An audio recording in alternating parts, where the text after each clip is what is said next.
अस्सलाम वालेकुम एवरीवन। और आज की इस वीडियो में हम लोग बात करेंगे डिजिटल सैट के लिए पढ़ना शुरू कैसे करें।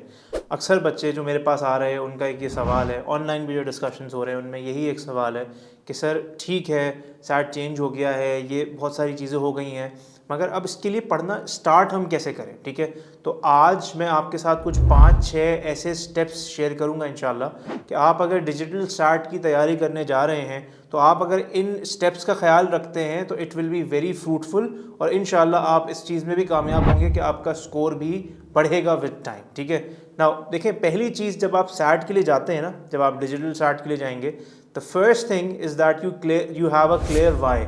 राइट, आपका जो वाई है वो बिल्कुल आंसर्ड होना चाहिए, आपको पता होना चाहिए कि यार आप ये क्यों दे रहे हैं। ऑब्वियसली इसका जो जवाब है वो यही है कि आप कॉलेज और यूनिवर्सिटी एडमिशन्स के लिए SAT दे रहे हैं। ठीक है, now once you have this sorted out तो अब आपको ये पता होना चाहिए कि आपका टारगेट स्कोर क्या है। Right, so if you are preparing for the SAT and if you are not clear with your target score, right, it's going to be a very difficult journey because you won't know where you have to go, right? So 1400, 1500, 1600, maybe whatever, जो भी आपका target score है, 1270 है, 1300 है, जो भी आप समझते हैं आपका एक टारगेट स्कोर है, उसको आप फिगर आउट कर लें।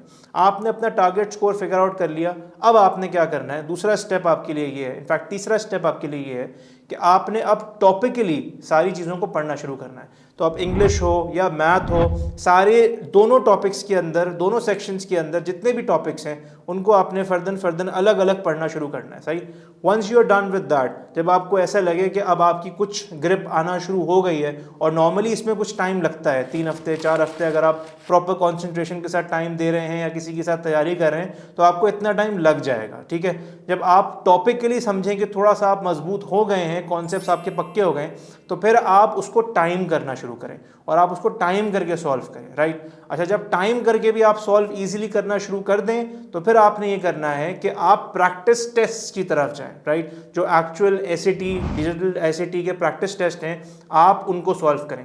Now this is the most crucial step of your preparation. Why?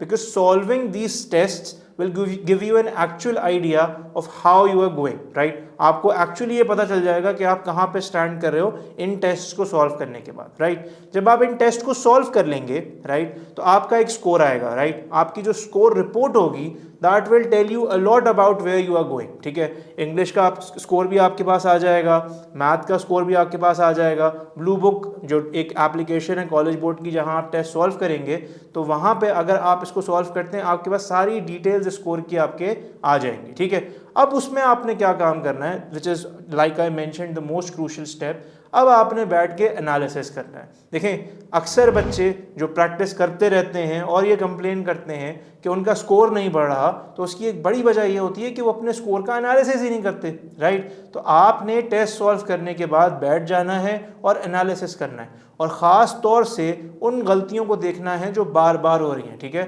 You have to focus on your recurring errors. ठीक है, जो एरर्स और मिस्टेक्स आप बार बार कर रहे हैं, फिर आपने क्या करना है, इन एरर्स का एक लॉग मेंटेन करना है। यार मैं मिसाल के तौर पे मीन मीडियन मोड में ज़्यादा गलती कर रहा हूँ, मैं स्टैंडर्ड इंग्लिश कन्वेंशन में बाउंड्रीज में ज़्यादा गलतियाँ कर रहा हूँ, जो भी आपके XYZ टॉपिक्स हैं, मैं कमांड ऑफ एविडेंस में ज़्यादा गलतियाँ कर रहा हूँ, तो उन सारे टॉपिक्स को आप अलग लिखते चले जाएं। ठीक है, उनके ऊपर आप दोबारा फोकस करें, उनके क्वेश्चंस को टॉपिकली आप दोबारा सॉल्व करें, और फिर आप दोबारा प्रैक्टिस टेस्ट के ऊपर आए, अगेन फिर रिकरिंग एरर्स को निकालें, फिर उन पर मेहनत करें, फिर टेस्ट में आए।